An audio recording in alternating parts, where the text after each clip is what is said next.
Aumento de temperatura global, eventos meteorológicos cada vez más frecuentes y concentraciones de CO2 cada vez más densas. Bienvenidos a VLAN Podcast. Estamos hablando sobre las 7 evidencias del cambio climático y hoy toca hablar de una nueva evidencia.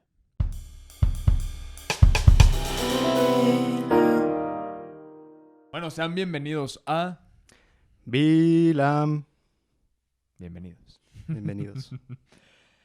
Yo de chiquito le preguntaba a mis papás cosas muy extrañas, como todos de chiquitos éramos muy curiosos. Y una de las preguntas que les hacía muy seguido, es, oye papá, si voy a Puerto Vallarta, ¿el nivel del mar es igual al de Cancún, por ejemplo? O sea, el lado oeste, de chiquito no decía oeste, el lado izquierdo de México, el nivel de mar está a la misma altura que del lado derecho de México. Y mis papás nunca supieron contestarme esa pregunta. Es una pregunta extraña. Y hoy en día por fin tengo la respuesta, y la respuesta es no. No tienen el mismo nivel de altura los dos océanos. Porque en el mundo, o sea, el mundo es un lugar que no es estático, es un lugar dinámico en donde incluso el mar tiene su propia topografía. ¿A qué me refiero con eso? Que incluso el mar tiene diferentes niveles de altura dependiendo en dónde estés. Y esto se debe a diferentes masas. Por ejemplo, las masas continentales generan cierta gravedad, y esta cierta gravedad atrae niveles de masa a los costados de los continentes. Y no solo las masas continentales, sino también las masas de los polos, las masas de los glaciares, generan esa gravedad, y eso genera una topografía alrededor de todos los océanos. Entonces, si tienen la duda de si hay el mismo nivel en el lado izquierdo y el derecho de México, no lo hay. Creo que el Atlántico está 40 centímetros más alto que el Pacífico. Pero eso lo pueden checar en Google. Simplemente lo importante de aquí es que sepamos que el mar no es uniforme, tiene su propia topografía. Y esta misma topografía, me imagino que ha ido cambiando, ¿no? Se ha ido alterando conforme, bueno, la evidencia, los niveles del mar siguen aumentando, cómo se desnivelan unos lados y otros, ¿no? Por esta misma gravedad. Así es. Imaginemos que de repente desaparece Francia. ¿Qué sucede? Pues esa gravedad que generaba la masa de Francia ya no está ejerciendo esa fuerza sobre el agua. Ya. De hecho, pasó algo muy parecido. No fue Francia, pero ¿qué fue, Mario? Pues mira, te lo explico. ¿A qué se deben los niveles o los aumentos en el nivel del mar? Hay 3 razones principales. Una muy natural, que como dice Sebastián, es algo que sucede por las fuerzas físicas, por las fuerzas térmicas, que es la dilatación térmica del agua. La siguiente es la pérdida de hielo, que va en relación a la pregunta que me hace Sebastián. Y la siguiente es el deshielo, la que actualmente conocemos, pero no es la única. Sabemos que los niveles del mar están aumentando por el deshielo, y a pesar de esto, no es únicamente lo que sucede. Empecemos por la primera. ¿Qué es la dilatación térmica? Lo sabemos, nos lo explicaron alguna vez, ¿sí? Básicamente, cuando la temperatura del agua aumenta, ¿qué pasa con los átomos? Se vuelven más dinámicos, haciendo que ocupen más espacio. Es decir, el agua también ocuparía más espacio. Toda la masa que está rodeando la Tierra, que es el mar, está ocupando cada vez más espacio conforme esta misma se está calentando. Y esto es la dilatación térmica. ¿Sucede naturalmente? Claro que sí. Pero, también como lo hemos explicado en anteriores episodios, cuando sucede un desequilibrio en el calor de la atmósfera, esta dilatación térmica aumenta, claro, haciendo que los niveles del mar aumenten. La pérdida de hielo. Como lo explicaba Sebastián, cuando hay una pérdida de masa en los polos, los hielos a su vez atraen menos agua, haciendo que ocurra un desequilibrio también en la topografía del mar. Ocurre básicamente también cuando se desprenden los hielos. Lo hemos visto en las noticias por el claro calentamiento de los polos. Y esto, provoca un desequilibrio total. Se pierde el hielo. Y bueno, la que ya conocemos, que ha estado ocurriendo décadas, cientos de años. Últimamente más rápido, el deshielo. Muy simple, cuando los hielos, o bueno, más bien los polos, las capas de hielo pierden agua de sí mismas, aumentan los niveles de mar, haciendo que también aumenten los niveles del mar. Podrán preguntarse una pregunta muy válida. ¿Cómo es que está aumentando el nivel del mar si yo cuando voy a la playa en el día yo veo que el mar está más retirado, está más bajo, y si voy en la noche yo veo que el nivel aumentó? O sea, y yo sé perfectamente por lo que me han dicho y por lo que he escuchado que la luna tiene sus efectos y que eleva la marea. O sea, cómo sabemos que realmente está aumentando el nivel de agua a nivel global? Y la respuesta a esto es, bueno, más bien la respuesta a esto está fuera de este planeta. La NASA ha implementado satélites que se encargan de medir desde el espacio los niveles oceánicos de todo el planeta. Conforme el satélite va orbitando alrededor del planeta, va midiendo los niveles de agua en diferentes puntos, y de ahí puede tomar un promedio a diferentes horas del día en diferentes zonas, y así es como sabemos que los niveles han estado aumentando. Ok.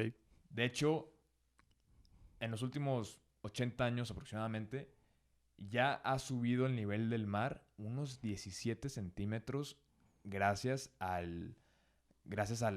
todos los cambios climáticos que hemos experimentado en estos últimos 80 años.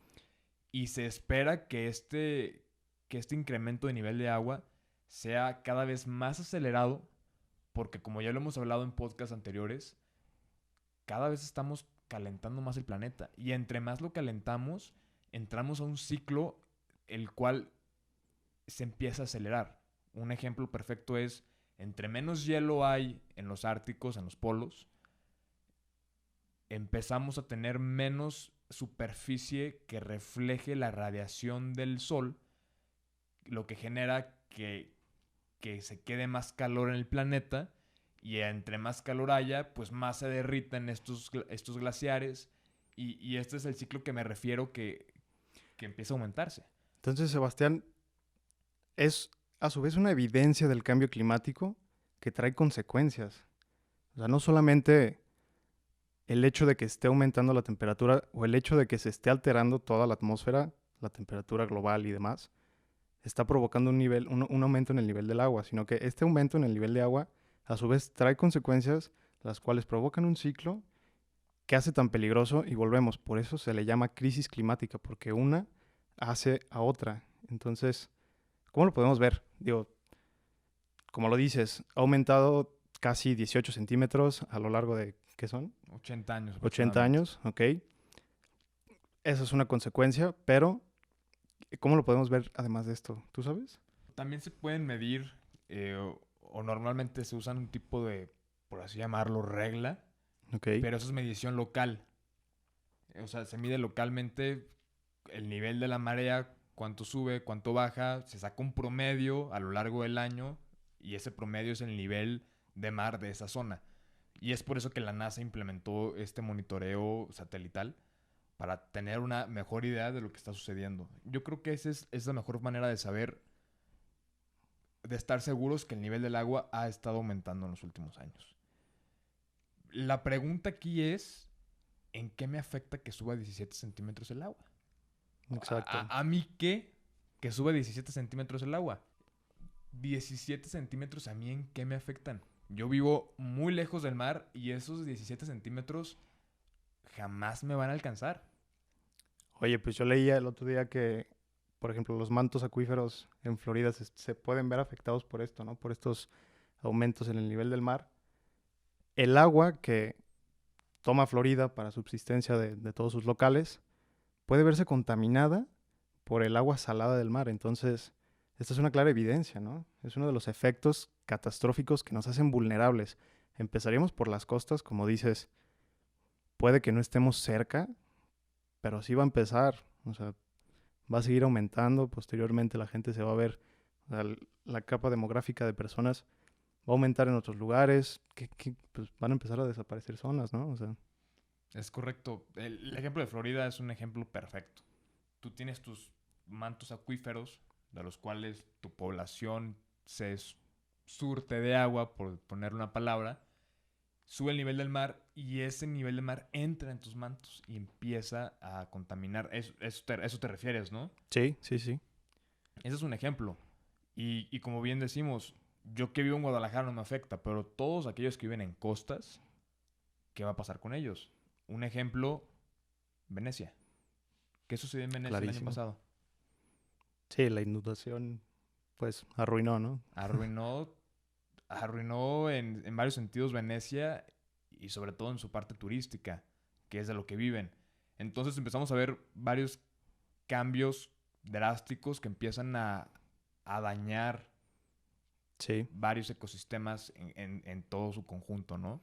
Oye, pero y también mencionamos que solamente a las personas que viven en zonas costeras, pero no son 100, no son 100,000. Nueva York, ¿cuántos millones de personas hay en Nueva York? Millones, no sé. Sí, millones. Vamos, es una zona costera que se está viendo afectada.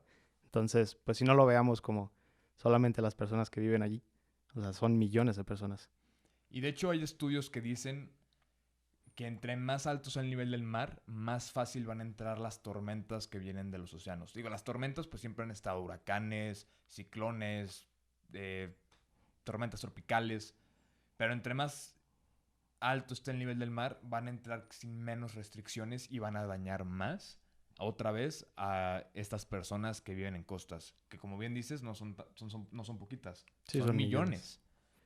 De esta manera vemos, y para aquellos, nosotros, y aquellos que creen que el cambio climático no está sucediendo, esta es la cuarta evidencia de que es un problema, de que nos vemos afectados y de que realmente cuanto más afectemos a nuestros ecosistemas y cuanto menos nos preocupemos, más vulnerables seremos a estas catástrofes.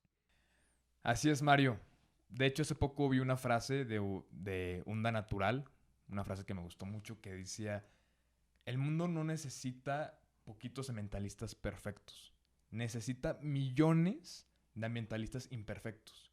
O sea, no tenemos que ser todos perfectos para aportar a este gran problema que hoy estamos viendo la cuarta evidencia. No es que no esté, estamos viendo evidencias y en el podcast estamos hablando de las 7 evidencias que hay demostrando científicamente que existe. Y para poder aportar, no tenemos que literalmente irnos a una cueva y ya no contaminar nada. No tenemos que ser perfectos, pero podemos hacer pequeñas acciones que ayuden. Por ejemplo... Sí, es correcto, Sebastián. De hecho, aportando cada quien nuestro granito de arena, podemos hacer un mejor mundo. Nadie dice que no. Las sociedades no se conforman por una sola persona ni 10, sino millones, haciendo civilizaciones, cultura. Ok, y justamente en esto de que no tenemos que ser todos perfectos, pequeñas acciones son, por ejemplo, en nuestras redes sociales de Villam Community en Instagram. Hace poco hicimos un giveaway de árboles. A lo mejor no tendrás el tiempo para ir a comprar un árbol, plantarlo, regarlo, darle todo el mantenimiento que lleva, luego llevarlo a un lugar más grande para que el árbol pueda crecer. Lo que hicimos es, no te preocupes, nosotros nos encargamos de todo ese mantenimiento, de plantarlo, de asegurarnos que crezca el árbol, y nosotros ponemos una placa en tu nombre. Por ejemplo, Larisa de la Torre fue una de las 10 ganadoras de un árbol de este giveaway que hicimos en nuestras redes sociales.